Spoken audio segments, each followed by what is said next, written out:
Hi, Mickey. Hey, Bob. How you doing? I'm okay. Recovering from our gala Slate V party last night. There was a Slate V. Yeah. You're at Slate V headquarters there, aren't you?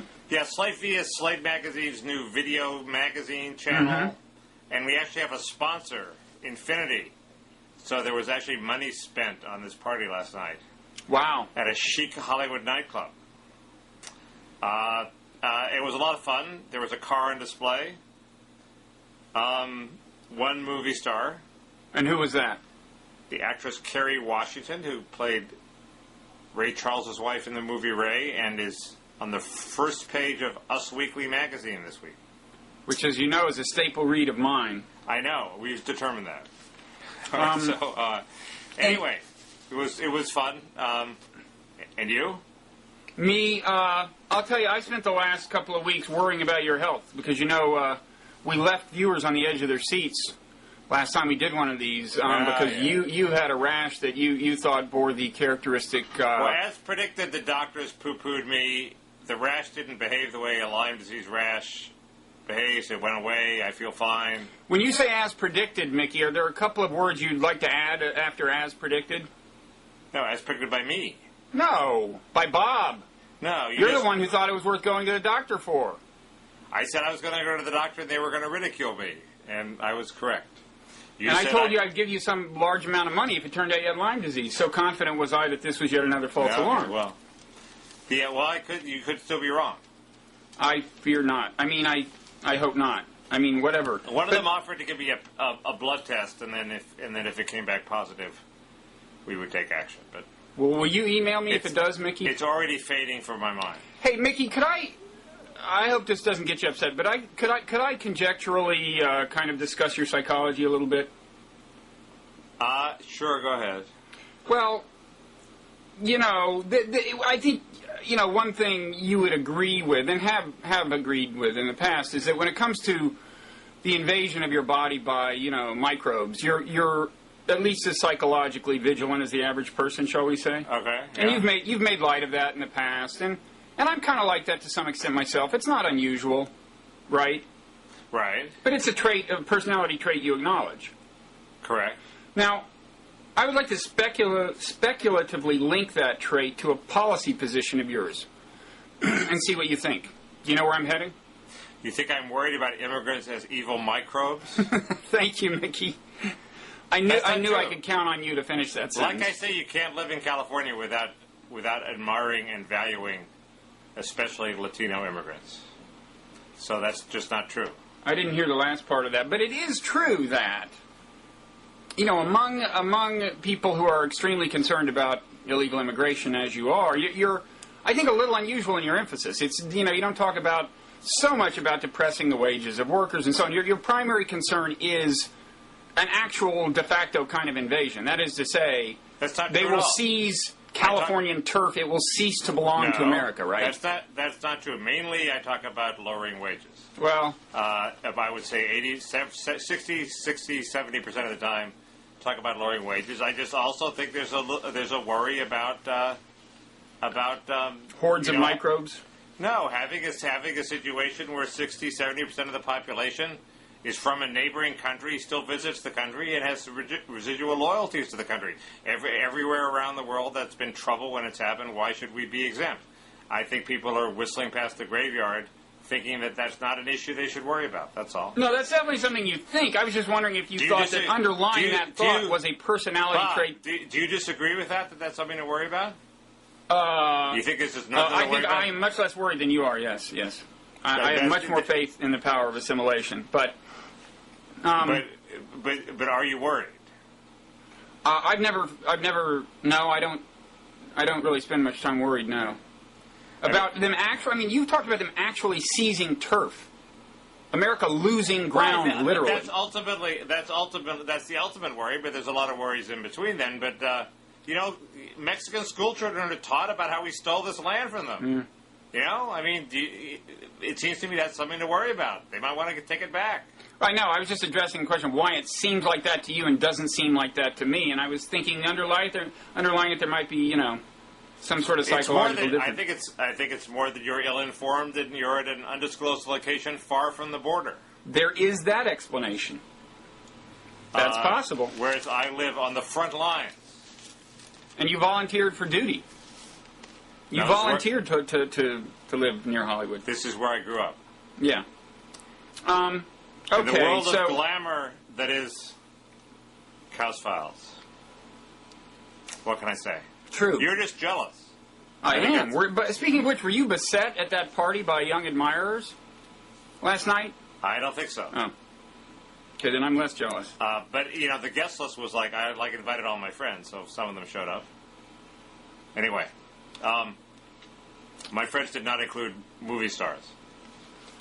So, unless you count Lawrence O'Donnell. No, I don't. I call him a TV star. Okay. So, Iraq? We're going to talk about Iraq? Yes. Although there's a good point to be made about Fred Thompson later, which we'll get to, about why it's good for him that he's not a big movie star. He's only like a mediocre, medium-weight star. That's a good tease. Okay. You got me coming later. Okay. Eager to hear the end. So Iraq. Well, I mean, to get right to the point, the administration is obviously cooking the books to sell the surge. It's putting on a dog and pony show. It's rolling out the product. Whatever words you want to use to describe the current Bush-like campaign. But the surge does show enough promising signs, that it seems to me it's worth continuing. And the costs we know pretty much what the costs of maintaining it are, and the unknown costs of abandoning it seem pretty scary. So, and it's going to end of its own weight anyway in the spring. So it seems to me this is sort of I'm with John Podhoretz, who wrote in a column that this is basically a non-issue. Bush is going to continue with the surge. We're going to have a lot of theater in Washington that's not going to amount to anything.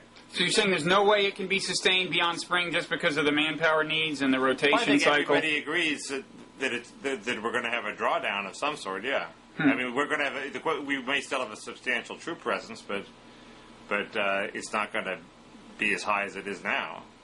So okay, that's an interesting point that Bush may decide in the spring that he's going to continue it for the rest of his term. But most people seem to feel that that's just impossible. Okay, but it seems to me that there is a shift going on in the kind of success scenarios that are being spun by the administration and its allies. And in a way, the surge is less central to them than the old scenarios. And you might even argue that the surge, in a certain sense, could get in the way of them. Explain, please. Okay, well, you know the shift in the kinds of scenarios that are being spun out, right? I mean, more and more. I mean, David Brooks wrote a column explicitly on this, and then how the surge is originally conceived isn't a spectacular success, but there are these other good things happening. Of course, the alliance of the Sunni tribes against Al-Qaeda.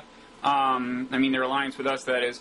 And then an attempt to do comparable things in the Shiite areas, get relatively moderate Shiites to basically be, security contractors for us, or in any event to oppose the more radical militias. And so the idea is, and, you steered me to this Wall Street Journal piece that said kind of the same thing, that this was kind of like the soft partition idea. That's what emerges at the end of this. It's speculated that the Bush administration's bottom-up strategy of focusing on local groups as opposed to the Maliki government is merging with the soft partition strategy proposed by some Democrats into sort of a consensus that, accepts the sectarian mosaic of the country. Right. And what I was going to... First of all, what I meant about the surge conceivably getting in the way is, as you know, and you and I have been kind of leaning toward the partition idea for a very long time, what you need if you're going to have a stable partition is pretty ethnically homogeneous regions. Right. How does the surge get in the way? Well, isn't the surge hasn't it stopped or at least slowed the ethnic cleansing in Baghdad? I mean, we've. Well, it's weird. I mean, it does seem to be the question is, if we really are going to have a soft partition strategy, what are we going to do about the Sunnis in Baghdad? and maybe there are other areas of the country where there's a mixture that would have to be separated out. But if you read the Newsweek piece, erroneously mislabeled, "The ethnic cleansing of Baghdad is complete," I think it was labeled that by Newsweek, but maybe by Huffington Post, but certainly by Huffington Post. It shows that the ethnic cleansing is ongoing. It's just sort of slowed down, but it's still happening. And it's not necessarily a bad thing that it's happening. I mean, there's now one or two less Sunni neighborhoods to worry about in Baghdad. But the surge does tend to slow it down, right? They've even erected walls in some cases to seal off neighborhoods. But speeding it up would involve killing more people, so slowing it down is a good thing.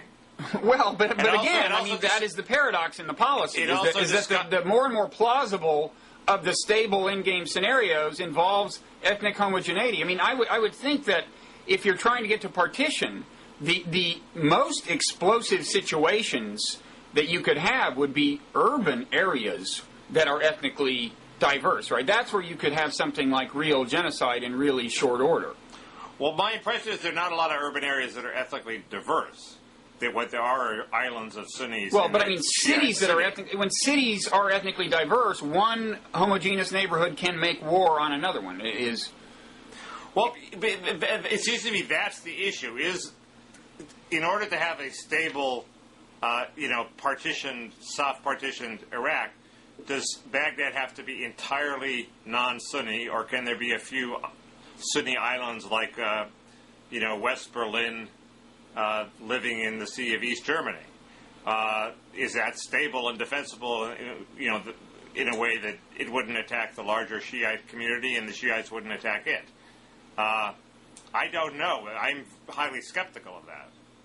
And it seems to me that's the decision they haven't faced yet, is what to do about the remaining Sunnis in Baghdad. Okay.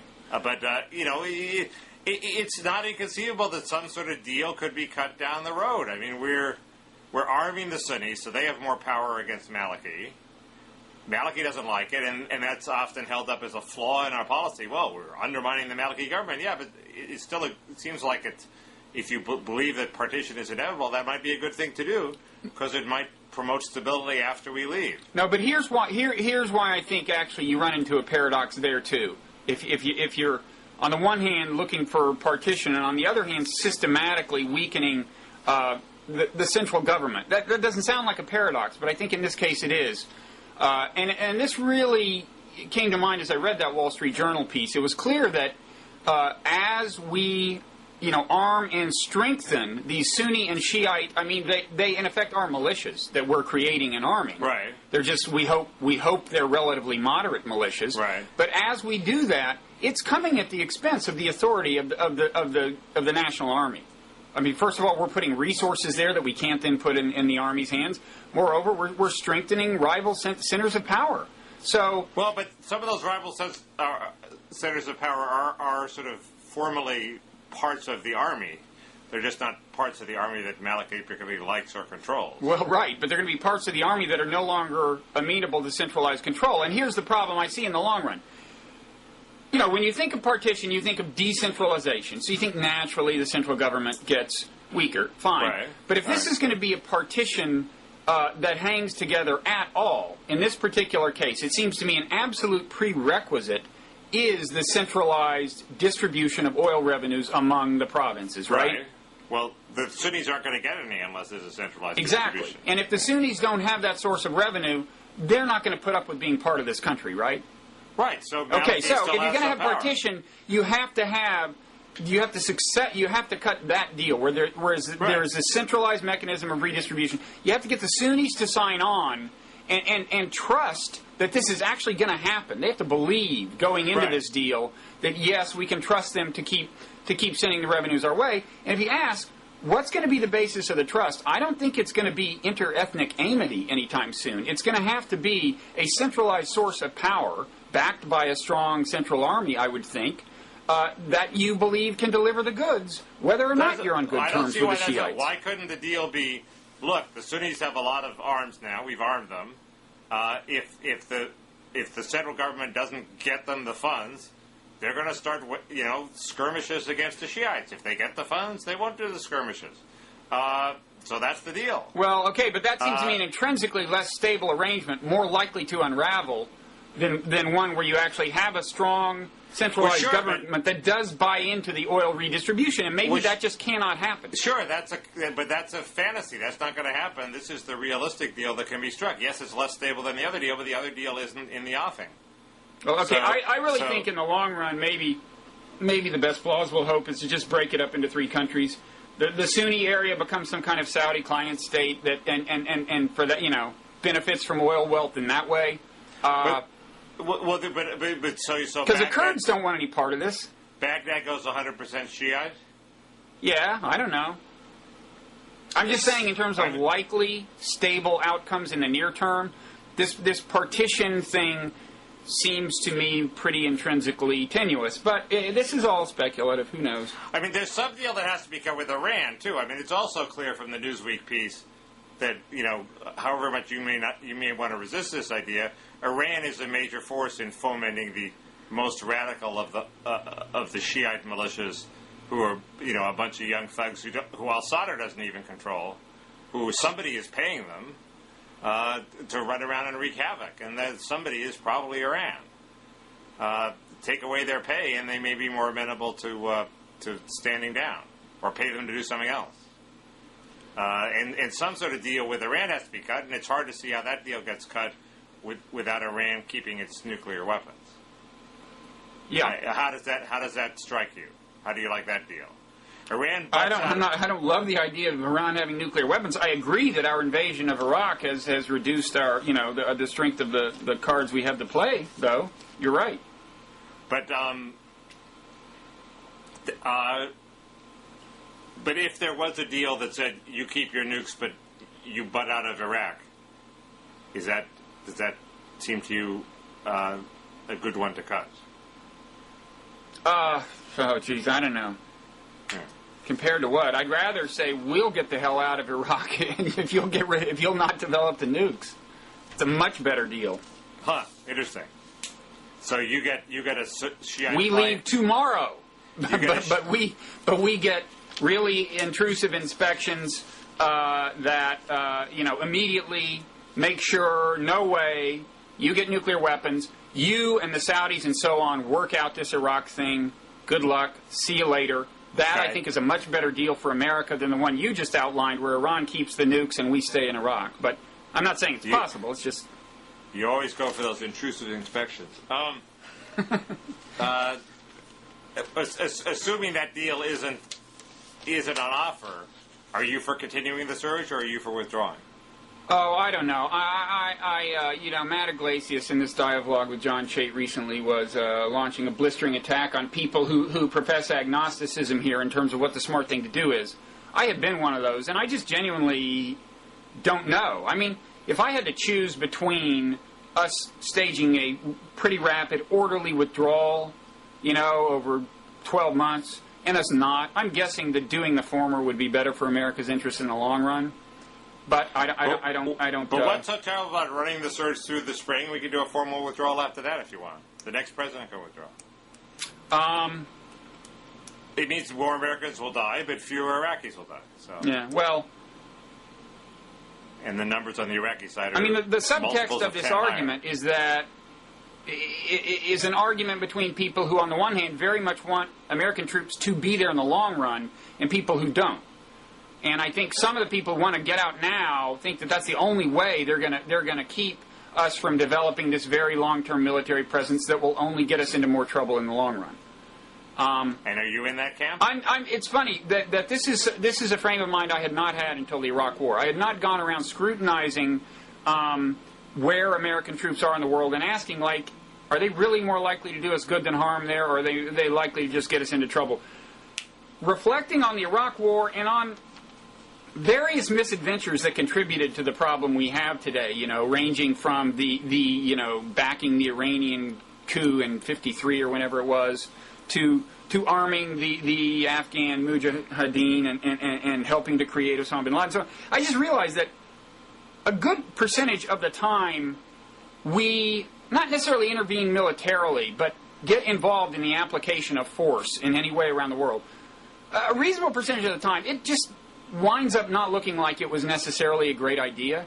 And I don't know, given the kinds of people who have been running our country lately, you leave a bunch of troops in Iraq, they'll get into trouble. We'll do something stupid with them. And I'm not confident that we'll have much better leadership after the next election. So yeah, that is part of my thinking, increasingly. And I had never really looked at global military deployment with that kind of skepticism before this latest...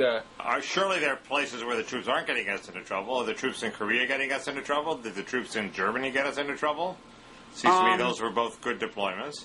It's not even clear to me those are, and I favor Canada too. But in terms of actual trouble spots, I don't know. The here's an interesting. I'm trying to figure out in my own mind.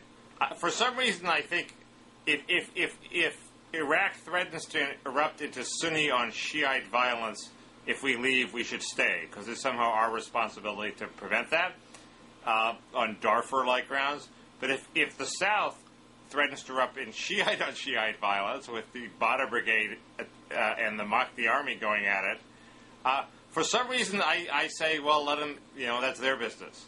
And I try to figure out why emotionally, is there any rational reason for me thinking that? And I guess the argument is that there are fewer civilian casualties in a Shiite on Shiite situation. Well, that's valid, but aside from that, I don't see a valid moral distinction. I mean, either catastrophe is one that would not have specifically happened had we not started the war, so I would say we're equally culpable. The one is there are two armies, people have volunteered for this duty, they're going at it, they're killing each other, let them kill each other. The other is they're, entrenched organic ethnicities that people can't choose voluntarily. And the way they prosecute the war is by blowing up large numbers of civilians on the Sunni side, and the Shiites by ethnically cleansing peaceable people who happen to be living in Sunni neighborhoods on the Shiite side. So it just seems to me that the two conflicts are different, and the second is sort of we have a greater moral obligation to stop. I think that's not cutting it with you. Well, to the extent that you're positing a difference in the amount of havoc wreaked, then my utilitarian impulses are attracted to your distinction. But if it's anything else, I think it's precisely the utilitarian in me that rejects the distinction. What about the Shiites have volunteered for the military, and even if the same number of them have killed, they've chosen that path, and the other people haven't? Because that doesn't. I'd have to think about that. I'm skeptical. I think the moral distinction between the death of civilians and people in uniform tends to be overdone. But I decline to comment immediately on that question. Also, we're supposed to cover some other ground at some point. Okay, let's do that. There's this Iraq segue to this Draper book.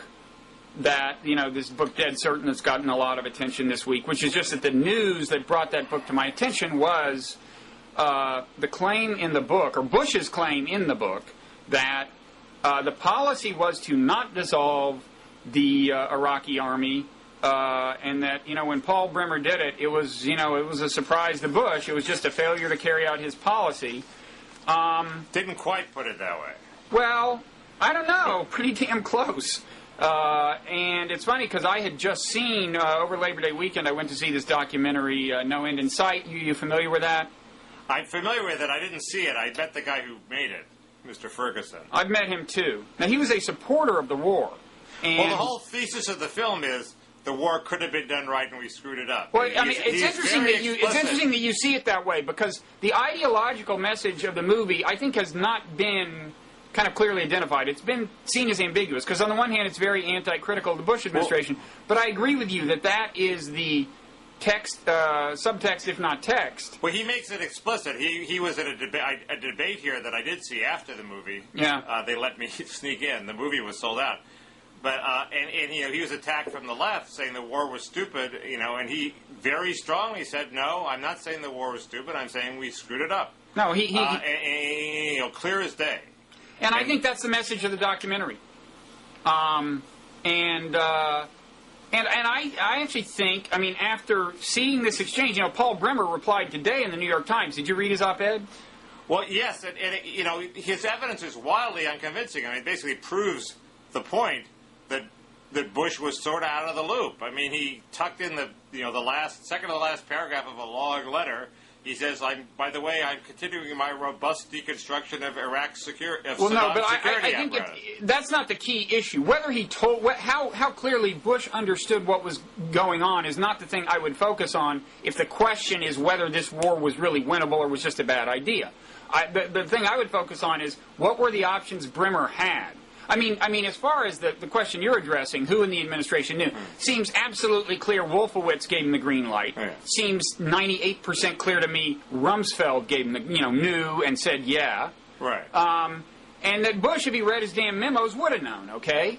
Now, if you read them carefully, but they didn't exactly flag it with a red flag. No. And look, I think the way that's the way it works when you're, especially when you have a president who's known to be asleep at the wheel. You don't want to arouse any flack, and so you kind of say things under your breath. But I think the important question is, what were Bremer's options? Now, I'm willing to concede that this was the less good of the two options. Maybe it was not the wise thing to do, but what he stresses in the piece is that the alternative wasn't that great either, because the Iraqi army had already dissolved.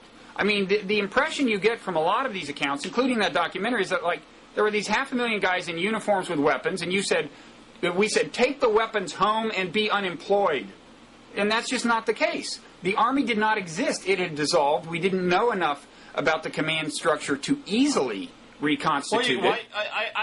It seems to me that's a bit of a scam. And we could have said, you soldiers who've disappeared, report back to your barracks with your sergeants and lieutenants, and we would have wound up with a whole bunch of soldiers who we could have paid to stay in their barracks. Like I said, I think Bremer did the dumber of the two things, and that's my guess. But the idea that, if we hadn't done all these obviously stupid things, this would have gone really well, is, I just think, mistaken. And I think when you look closely at something that has been depicted again and again as an obvious call that we got wrong, the situation turns out to be more complicated, and you realize we put ourselves in an intrinsically difficult situation by invading that country. I tend to agree with that, but you're saying the movie did not convince you that it was just a dumb decision.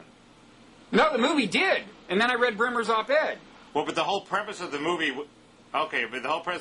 that it was a dumb decision, and we weren't in an intrinsically awful situation. I know, and I was persuaded, but I didn't. Maybe I missed it in the movie, but I didn't realize that. I do remember references to the fact that they would have to reconstitute the army, and maybe I just got confused watching the documentary, but what I thought they meant was Bremer had already dissolved it, and that's why it would have to be reconstituted. No, I didn't realize Bremer himself would have to reconstitute it. But I just think that's a non-issue. I mean, you could reconstitute it. You could try to design it so it wasn't strong enough to have a coup, but was strong enough to keep some order, and maybe it was impossible. It seems to me Bremer wasn't raising the real objections, which is the Shiites didn't want an army around because they thought it would be an impediment to their plans and might eventually one day stage a coup.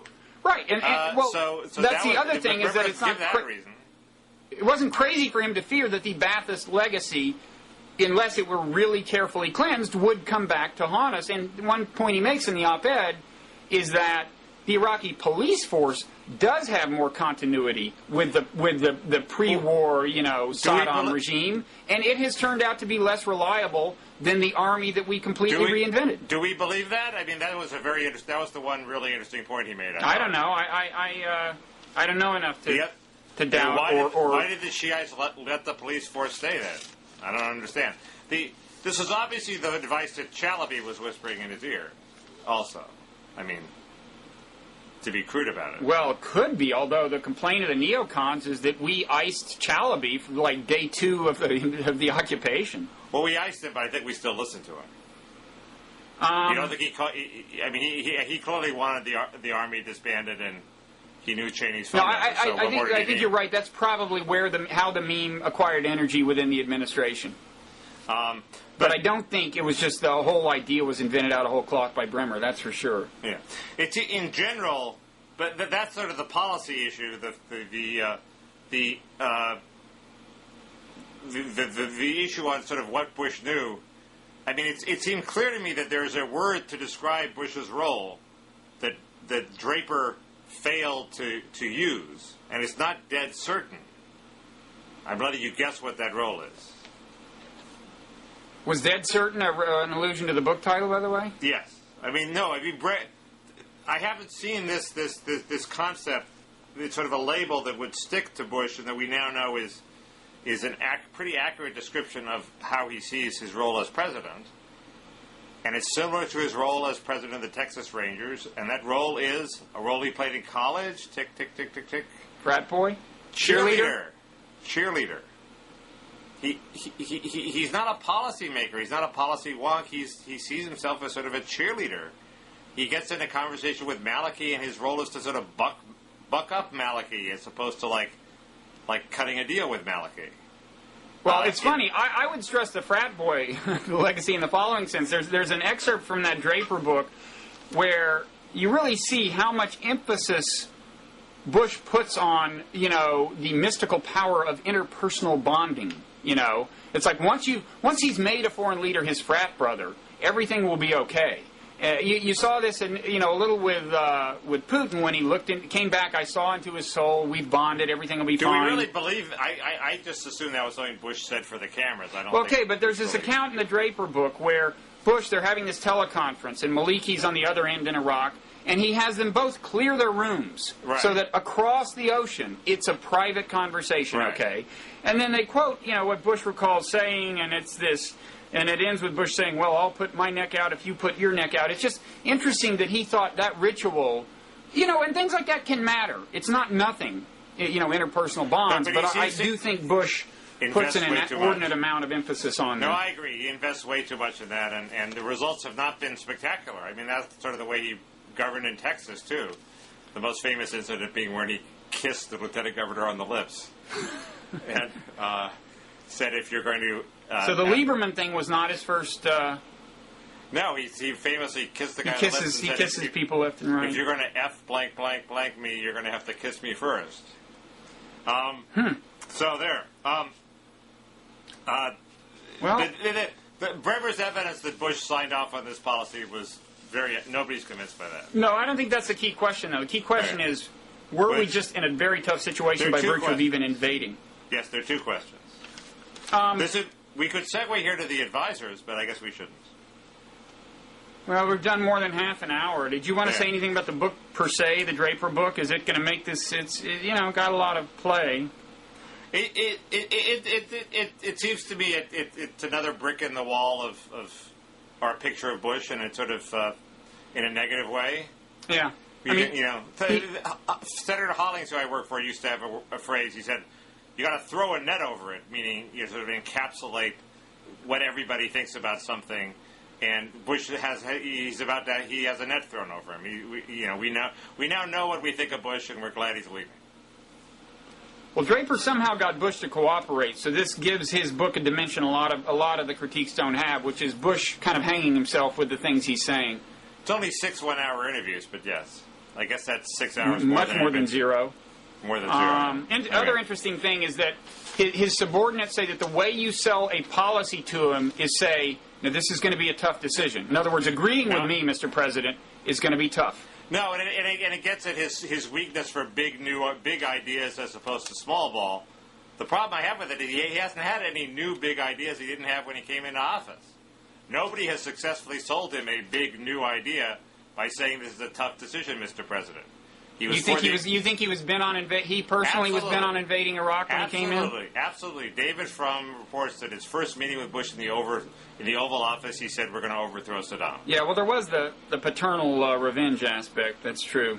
But clearly Cheney and those people were itchy to do that. Rumsfeld clearly, do you deny that? No, I don't deny it. I just wasn't sure how clear it was. And immigration and Social Security and tax cuts. I mean, every big idea he's planned is a big idea he's already had. If they could sell him a new idea on the basis of saying this is a tough call, Mr. President, that'd be great, but they haven't done it. Withdrawing from Iraq would be a tough call. Yeah, exactly. They could sell him that Maybe one. I'll send him an email saying that. So, Larry Craig. Well, I thought this Coulter column was pretty good because it had one great paragraph that I made quote in my blog, although then everybody will say I have an incestuous, back-scratching relationship with Ann Coulter. Well, it's funny. You sent me this email saying about Craig. Ann Coulter's column is good. Well, it has this great point where she talks about, Larry. Everybody says Craig is a hypocrite because he opposed gay marriage, but he's a gay man in a straight marriage. Talk about walking the walk. I mean, he's transparently not hypocritical.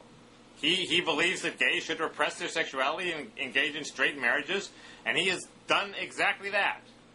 Where is he a hypocrite? I think it's clearly true that there's no literally logical contradiction between being gay and opposing gay marriage. Right, well, that's her point. But I think if we move to any other paragraph in this Ann Coulter column, your claim that it's good will begin to suffer damage. Well, you've already conceded a point that's an interesting new point that's more than anybody else has said.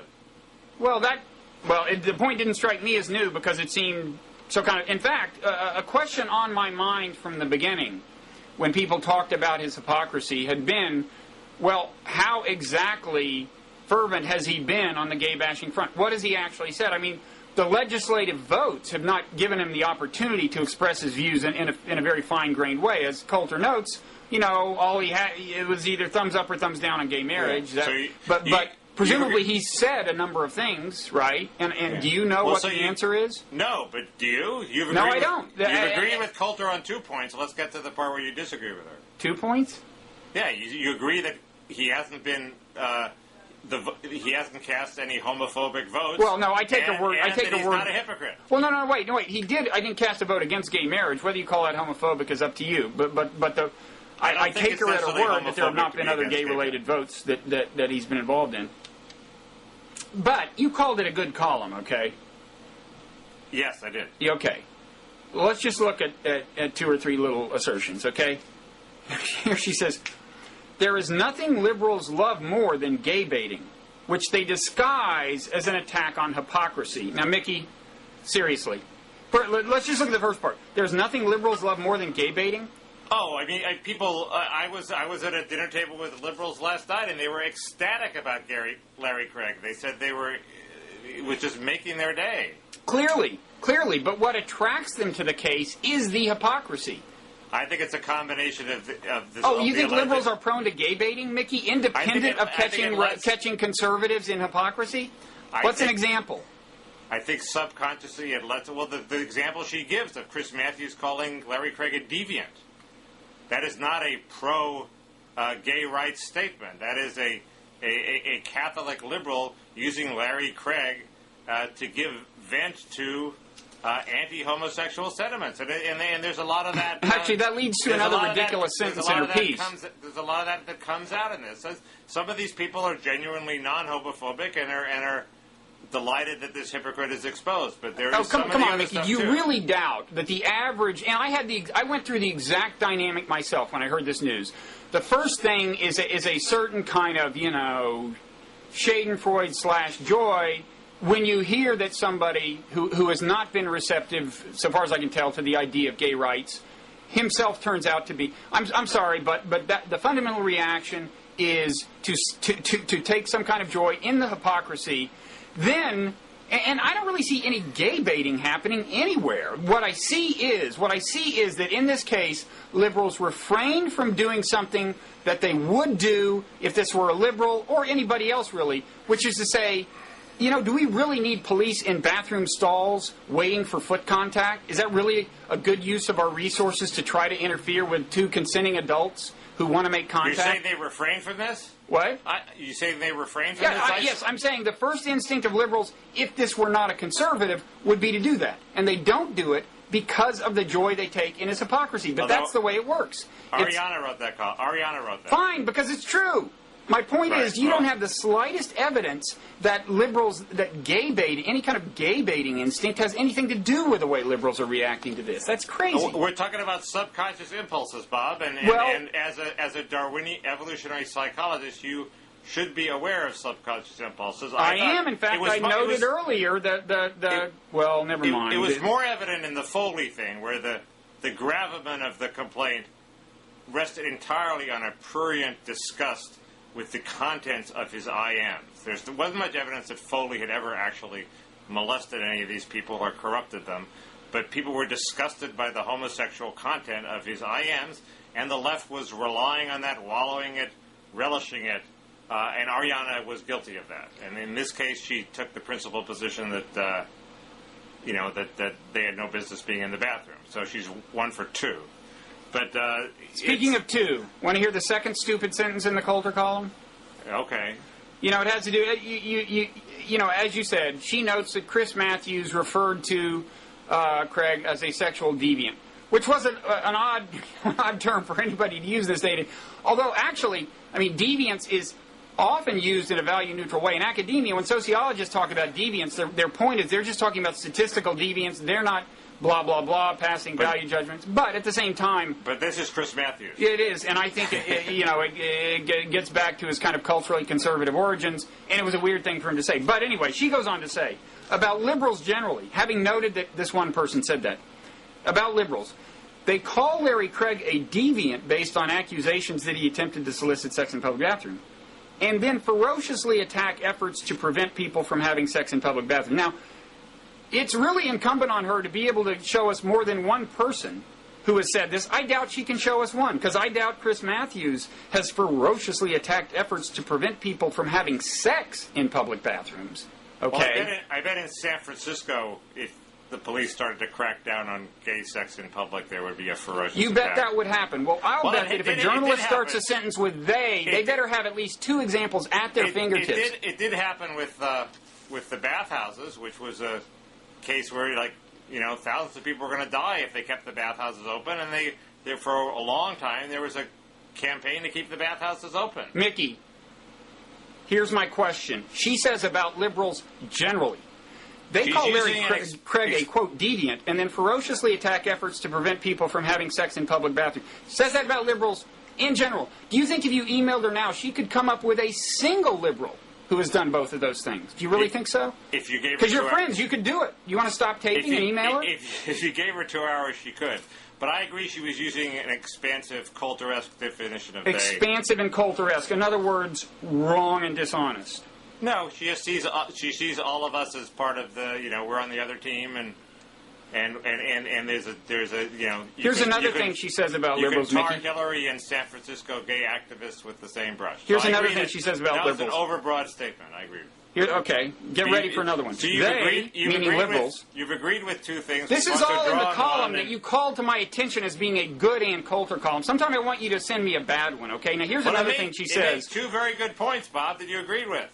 Here's another thing she says about liberals generally. They say people are born gay, and then they say it's the celibacy requirement that turns Catholic priests gay. I'd like to see one person who has said those 2 things.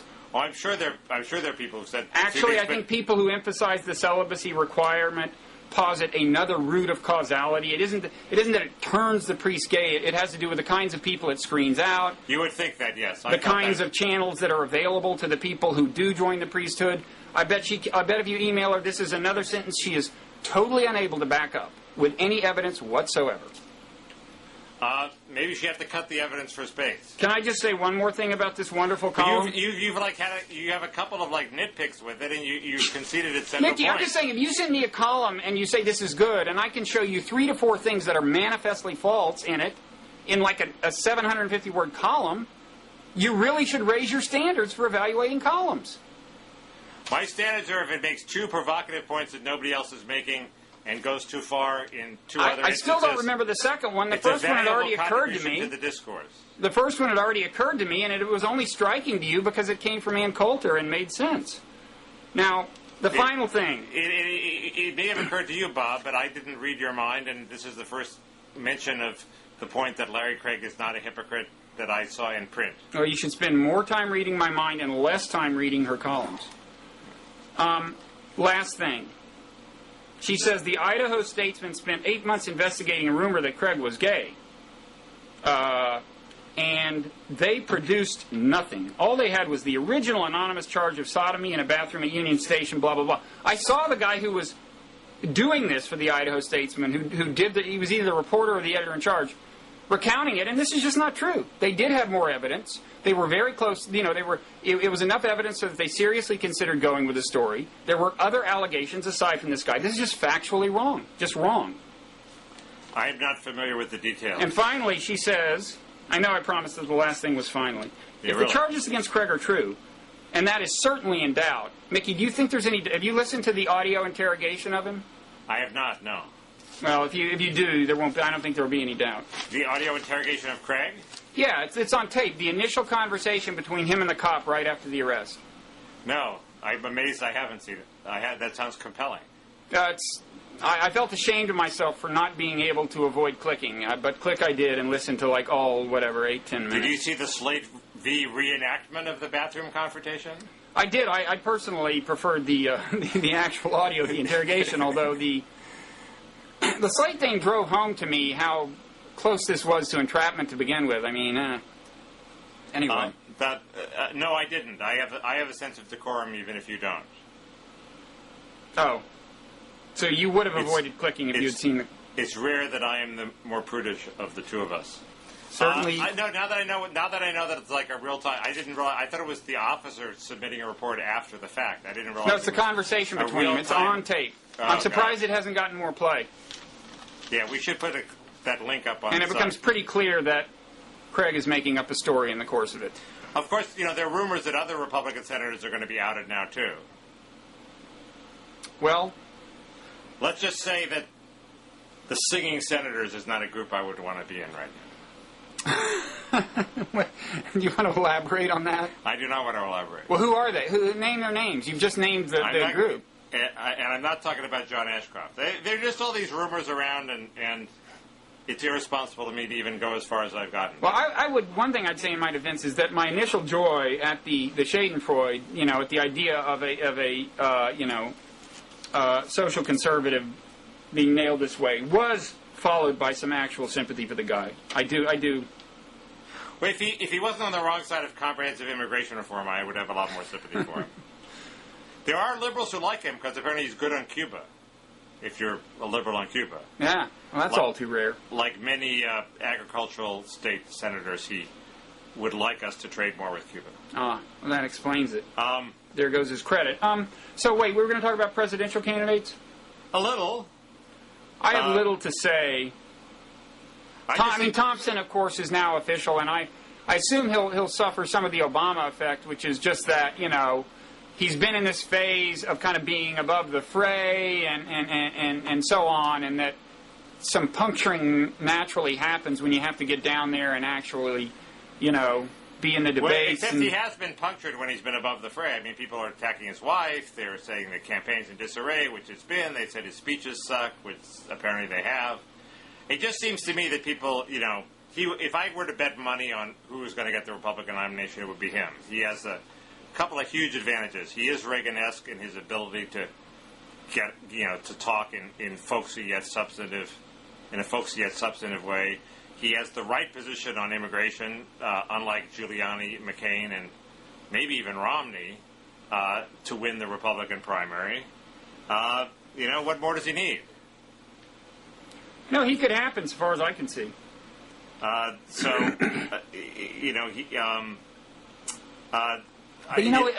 When people call him a moderate, what's he moderate about?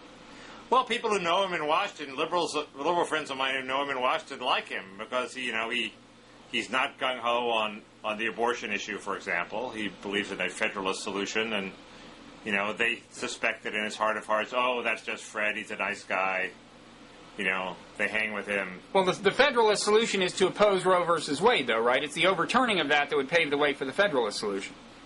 Well, he may say that, yes, but that may be in substance. But he's not for a national abortion banning amendment, which I think is a formal part of the Republican platform.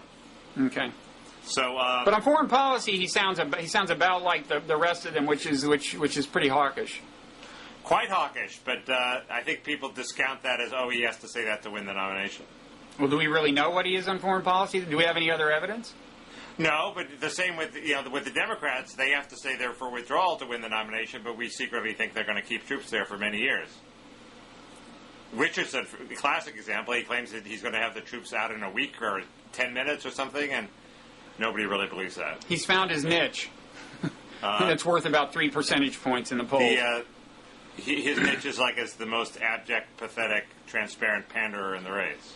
So you think, is there any chance that Gore will get in on the Democratic side? Well, it's weird. His wife made some noises that it would be okay with her, and maybe it seems too late for him. Maybe she's trying to trigger a groundswell. I don't think it's too late. I think the problem is it's too late to do it without. The trick is doing it without being accused of upstaging Obama. What Gore needs is for the conventional wisdom to congeal that Obama just doesn't have it. But Obama doesn't have it, and Hillary is fatally flawed, and neither is quite there where he needs it yet. Well, the Hillary is fatally... there's enough anti-Hillary animus that if Obama were considered more or less out of it, Gore would pick up a lot of support, I think. And funding. And also he is, as everybody has said, the one guy who could step in fairly late and generate a lot of attention. If Hillary was more damaged than she is, and Obama was where he is now, I think Gore could get in. When did his wife say this? It was a headline on Drudge that I didn't click on, I'm afraid. Within the last few days, you mean? Yeah. Huh. But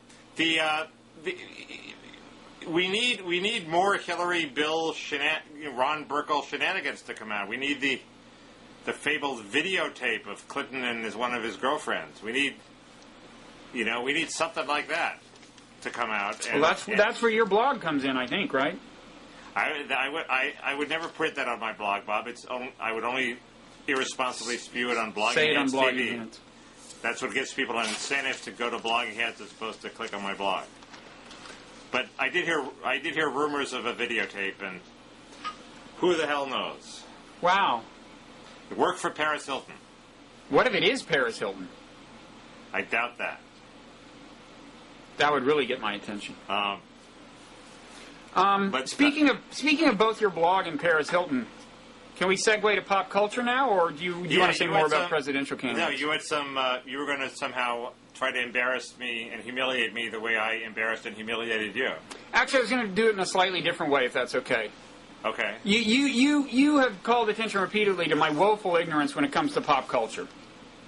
Correct. And today you sent me an email calling my attention to a thing or two you had written on your blog about pop culture recently, demonstrating your mastery of it. And no, I don't. I've got to say, I just claim to be ahead of you. If I had to choose between woeful ignorance, which is what I have, and having your conversancy in it, combined with the analytical things you say about it, I think I would stick with woeful ignorance. Well, I said Kate Hudson was publicity hungry. You deny that? I actually don't know about her. That's not what I was going to. That's not the item I was going to focus on. Although I noticed that with respect to Kate Hudson, you say, I still refuse to believe that anybody is that interested in Kate Hudson, referring to what's his name, Owen Wilson. She's the new Minnie Driver. Who is this person, Minnie? Well, see, Bob, there you go again. I know. Who is she? Minnie Driver was in Good Will Hunting. She was the babe in Good Will Hunting. And what, you're saying she's not attractive? Is that what you're saying? No, she's perfectly attractive. She's an actress who was sort of not getting a lot of work, getting some work, and was desperately publicity hungry. And when she went out with Matt Damon briefly, and Matt Damon supposedly complained that every time they came out of the secret restaurant, somebody had somehow alerted the paparazzi to the fact that they were there. Oh, so that's why nobody would be interested in Kate Hudson. She'd be annoying in that way? An annoying sort of second-tier actress who is desperately publicity hungry on the grounds that she thinks that will help her career. Now, it should be said in favor of Kate Hudson. I was looking for my basic beef was, Owen Wilson tries to commit suicide, and there's a cover on Us Weekly saying Kate's nightmare because she had gone out with him a year ago. Mm-hmm. Why was Why was Kate Hudson on the cover? Why did she use this tragedy that befell this guy to propel herself onto the cover of Us Weekly? You got me, making wine. And I was looking for this issue so I could attack it, and I admit I couldn't find any, so it sold out. So maybe people are interested in Kate Hudson. Maybe in order to sell magazines, you have to give it a woman angle. Maybe Kate Hudson is every woman that young women across America identify with. I don't think so, but there is that possibility. I don't know, but I'm glad to hear that you are not, in fact, opining on her attractiveness, because I made the mistake of doing that when you brought up pop culture weeks ago, and our comments section turned into this men's locker room. And so don't start that discussion. And then the comments nanny is really busy She's going to delete all comments related to the attractiveness of human beings. Now, but okay, this other item you had, Mickey. Yes, okay. On the movie The Bourne Ultimatum. Did you see the movie, Bob? I wasn't even aware of it, Mickey. Remember, I don't know anything about pop culture, okay? It's a huge hit. Okay, you say, I wish I could say Bill O'Reilly was wrong about the Bourne Ultimatum being an anti-American film. First of all, I personally doubt that you wish that, but anyway. Let's listen to you. No, that's not true. Even right-wingers hate Bill O'Reilly. Okay, anyway, you go on to say it is anti-American. Now, here's your evidence. This is a really bizarre argument. I have to encourage everyone to read this blog item. You say, okay, why is it anti-American? It's not just that the script plays on opposition to Bush anti-terror tactics, waterboarding, etc. It's not just that Matt Damon explains that he's simply trying to apologize for the CIA's sins or maybe America's. Because then you say, just because you oppose waterboarding and believe the U.S. has a lot to apologize for doesn't make you anti-American. Okay, good. I'm glad to hear that, Mickey. Then you say, the problem is the film is unredeemed by any sense that America or the American government ever stands for or does anything that is right. So I'm sorry, but here's the logical content of your analysis, Mickey. You're saying that even if a film has no anti-American elements at all, if it doesn't have an explicitly patriotic moment, it is anti-American. It's filled with anti-American moments, Bob. No, wait. The only things you mentioned, you dismissed, and you said, no, that doesn't make it anti-American. Well, you could have a film that was filled... Take this film, The Valley of Elah, that I saw. Maybe I defend the sentiments. I may have imperfectly expressed them. The film, The Valley of Elah, I saw. It's a Paul Haggis film. It's an attack on the Iraq War and what it's done to our soldiers. Yet it has a kernel that American values are... There are American values. There's this Tommy Lee Jones character who represents traditional American values, and they've been betrayed and polluted and perverted in this war. I would not say that film is in any way anti-American. It ends with the American flag being flown upside down because the American flag has been perverted by the Iraq War. It is not an anti-American film. It is very effective. I distinguish that film, and it's an anti-Iraq film, and it's an anti-torture film, etc., etc. Are you still saying a film is anti-American if it doesn't have some tribute to America in it? That is the meaning of what you said. Well, there's no sense. This film is made by people who think America always screws up. I mean, that's the clear message of this. Well, wait, but that part turns out to be wrong, too, because as you note in your blog, Chris Orr, the New Republic, points out that there's a moment in this movie where the Joan Allen character says, referring to all this like torture and stuff, this isn't us, meaning this is not America. America's better than this. Now, clearly, that's a moment in the movie. I haven't seen the movie, but that's got to be a moment designed to actually play on people's pride in America. Yes, we're better than this. America's better than this. So you weren't even right. It has no emotional valence at all. It's something that's tossed in there so that they couldn't be accused of being anti-American, and they have to do something with this Joan Allen character. The movie maker's passion is in no way on that side, or even recognizing, I think, that side has much validity. Apparently, if you watch the earlier two episodes, there is some passion behind the Joan Allen character. It doesn't come out in the third episode. Okay, let me move on to another weird thing here. You say, P.S. Has Big Hollywood made a single non-anti-U.S. post-9/11 film I missed? In other words, so far as you can tell, all 9/11 big Hollywood films have been anti-American? Well, there hasn't been a pro-American one, which you would think there would be. No, you're not even saying that. The meaning of this, you're saying, so far as you can tell, it hasn't made a single non-anti-U.S. movie. If there have been no non-anti-U.S. movies, I think that means all the movies have been anti-U.S. Well, maybe I imperfectly expressed it. But anyway, there's not... The movies have been either sort of neutral or had a strong distaste for the United States. Okay, so you're buying the idea that Hollywood only does left wing, and so one thing I'm curious about... That's true. Hollywood is completely out of sync with the country now. The country is, rightly or wrongly, drifting back to mildly, little increase in support of the surge, and this whole barrage of anti-Iraq movies that were greenlit 2 years ago are now coming to the theaters in a relentless barrage of anti-Iraqism that isn't reflected in the public's attitude. Okay, now here's a post 9/11 film that you don't mention that, was not explicitly about America, but everyone who's seen it, which doesn't include me, agrees that it's plainly kind of an allegory, which is the movie 500, right? The Greeks are us, and these Persians are, depending on your interpretation, either the Iranians per se, or, jihadists or something. Yeah, I didn't see that either. That was mentioned by several readers. I may have missed that. I covered my ass there, Bob. I said, have I missed anything? And that may have been one that I missed. But it was, it's covered with allegory, and it's like a half a cartoon. Well, yeah, but everybody who says it was like more powerful than anything about America. Anyway, I was actually curious. In terms of pop culture, what I am interested in is the analysis of how it plays into politics and so on.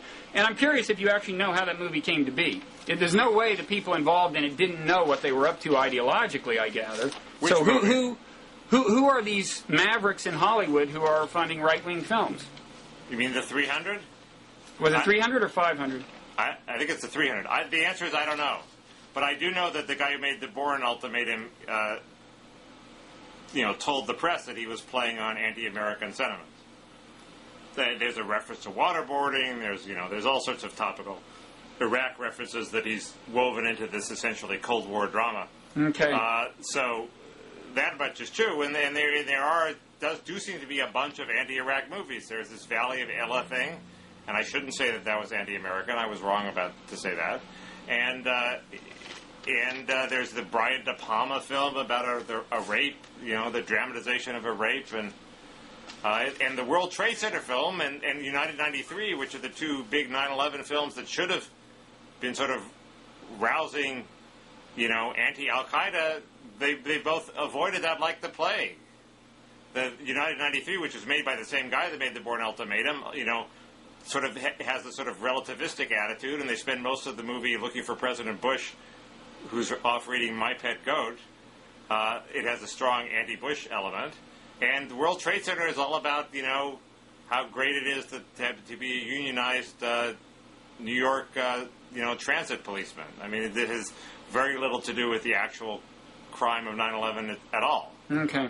Well, anyway, next time you're at a Hollywood party, if you want to do two things, one is find out for sure whether the name of that movie is 300 or 500. I think you're right, it's 300. The other thing is ask people. If they don't know at Hollywood parties, where would they know who wanted that movie made? I'm genuinely curious. There obviously is some right-wing money in Hollywood. You could find out in 5 minutes on the web. You don't need to go to a Hollywood party. Oh, good. Okay.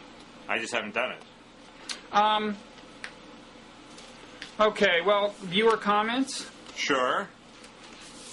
We're over an hour, so feel free to stop at any time. What's that?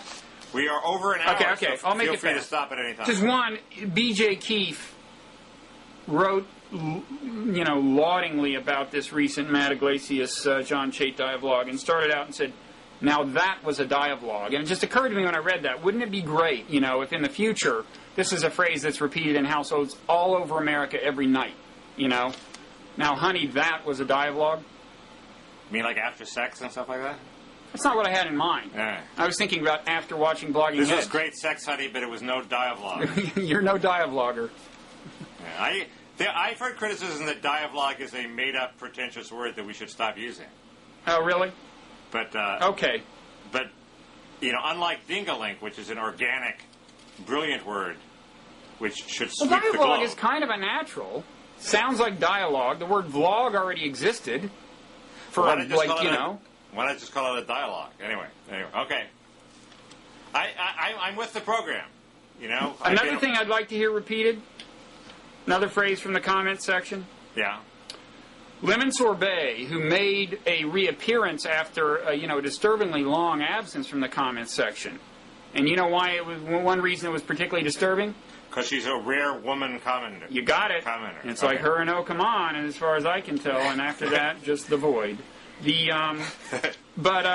Anyway, and she was rousingly welcomed back by Graz, G-R-A-Z, and Uncle Ebenezer, and Simon Willard wrote, we, love icon, you lemon. That's all nice. But anyway, in her, what she said, I was actually never really away. I seem not to be able to stay away from the crack that is BHTV, Mickey. Don't you like that? The addictive quality? Mickey? I like crack that. cocaine, you know?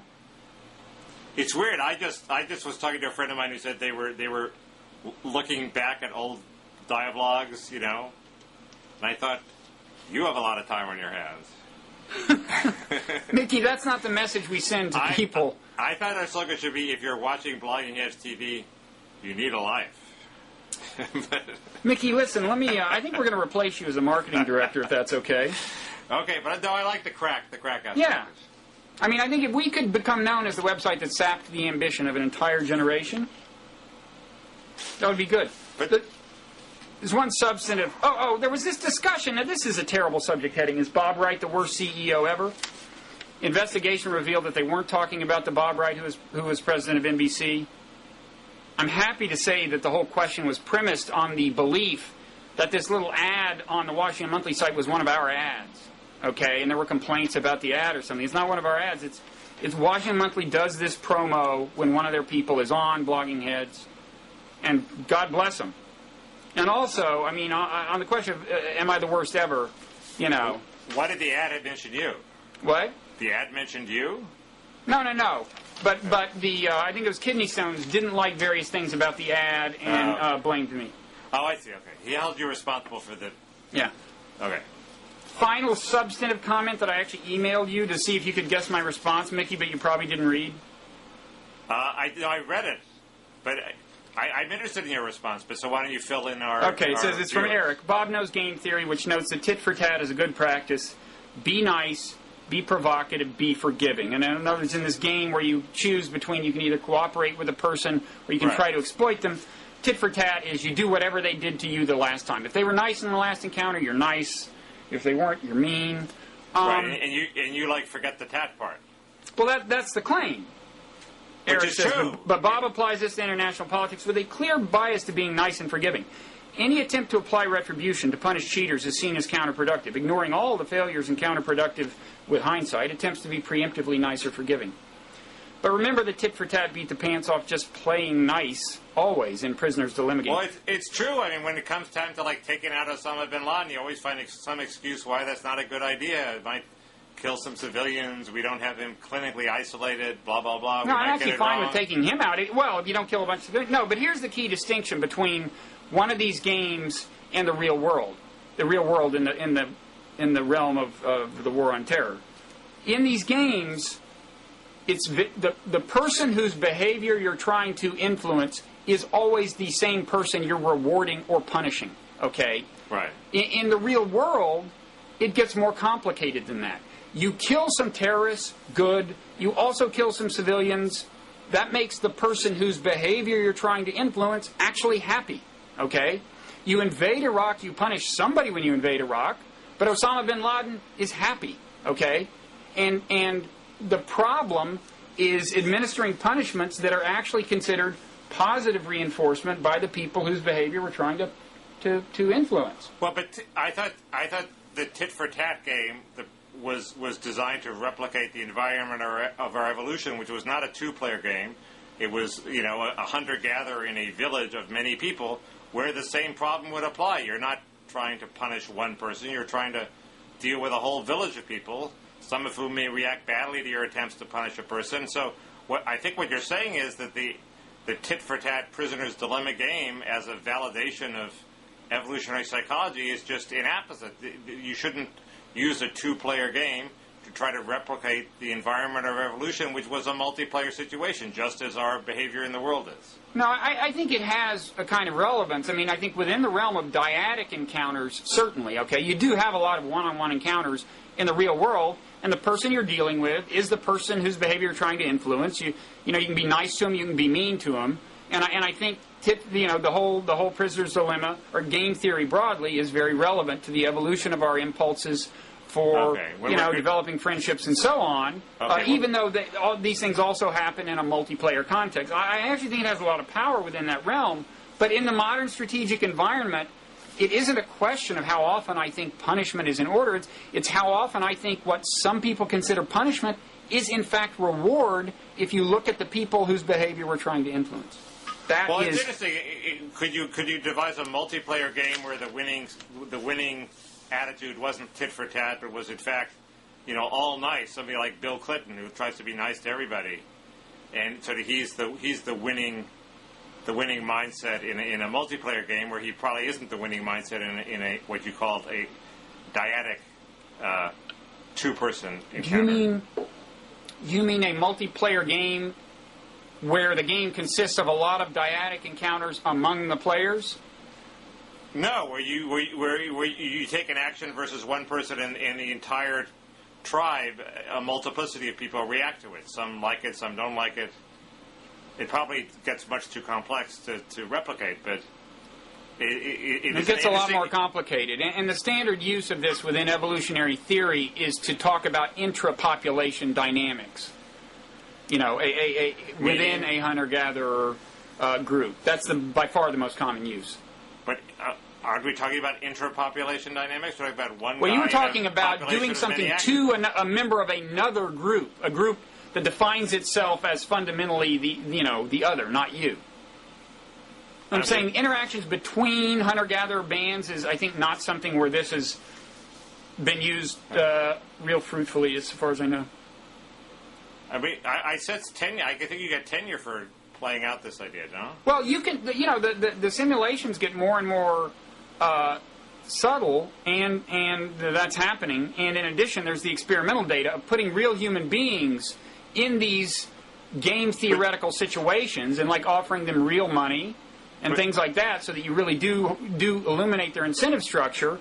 And, see what human nature seems to be under these conditions, and then try to explain it theoretically and even simulate the evolution of it on a computer. But I would think an article on why tit-for-tat is not a good way to look at foreign policy in our current context would be a good article for you to write. But I think you will discover that the reasons why it's not good in our current context mean that it's not a good mindset to have in any foreign policy context, because there are always multiple players, some of whom are rewarded, some of whom react badly to any attempt. Well, there are, but I think cheaters. in a conventional war, it's like if you bomb Germany and destroy their industrial infrastructure, their leaders wish that hadn't happened, okay? Even probably if you bomb their cities. I mean, that may, to some extent, steal the will of their populace, but in wars, it's much easier to administer punishment that is considered punishment by the leader on the other side, I believe, in conventional state-against-state wars. Well, anyway, so then you want to distinguish the foreign policy situations where it applies from those where it doesn't apply. Yeah, no, you're right. I guess I should write this. I mean, right after 9/11, I wrote a piece saying, remember, our retributive impulses were designed for an environment very different from this, and that's kind of the same thing. But since that led Andrew to call me an appeaser, I guess I didn't immediately think about a follow-up. Well, bait him again, or retaliate, as you wish. He apologized. It's okay. Okay. But anyway. So, this is not the longest Diavlog ever. I'm really upset about that. Well, we could stay. You want to talk about other stuff? No, I think we've run through the gamut. We can talk about the candidates' advisors, but I have nothing to say about that. There's a Tom Edsel piece about Oh, yeah, that's an interesting piece. Arguing that, yes, the Hillary advisors are more hawkish than the Obama advisors. But doesn't that just mean that the foreign policy advisors are inherently careerist, and Hillary, and the top of the careerist peak are the people who said, gee, it'll reflect badly on me if I oppose this war, so they all supported it. And Obama got the second tier who had less to lose, and so they were willing to take the risk of opposing it. How about that theory? That's an interesting theory. The alternative explanation, obviously, is advisors gravitate towards somebody who shares their values, which I think happens to some extent.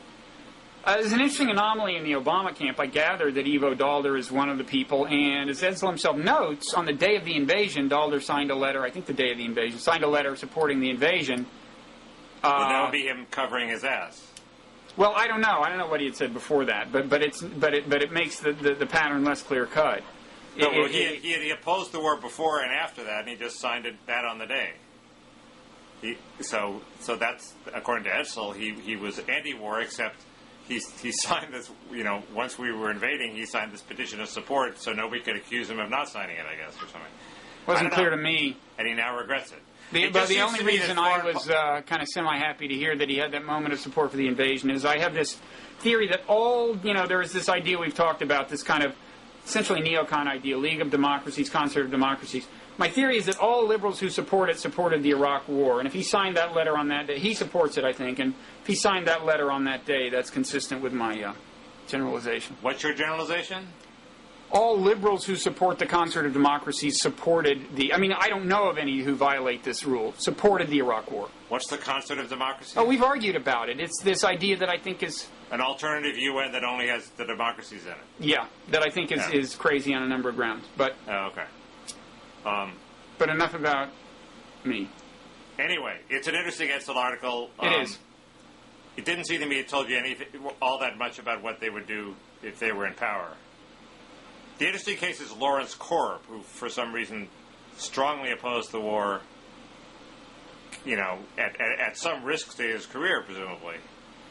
And has been somewhat vindicated by events. He's an interesting case because I think he's an Eisenhower Republican. Doesn't he even go back to the Eisenhower administration or not? Well, and he was the big foe of Jim Fallows in the military reform debates. He was the guy who wanted more complex, expensive electronics. I think he's to the extent that he is still a conservative, I think he would be a classic conservative realist, and they tended to oppose this war. I guess so. He was a Reagan official, too. So anyway, he's an interesting case. Yeah. And but I think he's now at the quasi-Clinton think tank, right? Center for American Progress. I thought he was at Brookings. Okay. Anyway, I think he's a captain. He defies my timid careerist paradigm. As does your friend Steve Clements. But in general, the timid careerist paradigm seems to hold for foreign policy people. It tends to hold for the human race, I find, but... No, because with journalists, there's the contrary impulse is to make waves by taking a contrarian position. But that's a form of careerism. You get rewarded for that. Right, that's my point. But it doesn't lead to timidity; it leads to boldness. Oh, I see. In the foreign policy regime, it seems to always lead to a herd mentality with. Well, no, journalists have a herd-like mentality. It's just doing something else. They all do the same thing, the thing they get rewarded for, which is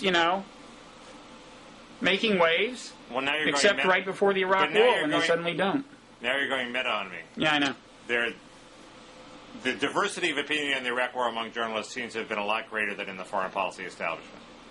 Well, that's true, and we should have the discussion sometime after we break the record for longest Diavlog and sign off this time about that's a meme that's out there. Matt Iglesias has written about this. That the establishment kind of let us down. There just was not diversity of opinion within, Council on Foreign Relations and so on. It was close to, and then the other question of since the war obviously went bad, have these institutions hired anybody who actually opposed it beforehand? They've hired Gerson, the speechwriter. They all buy the Charles Ferguson theory that it was just screwed up.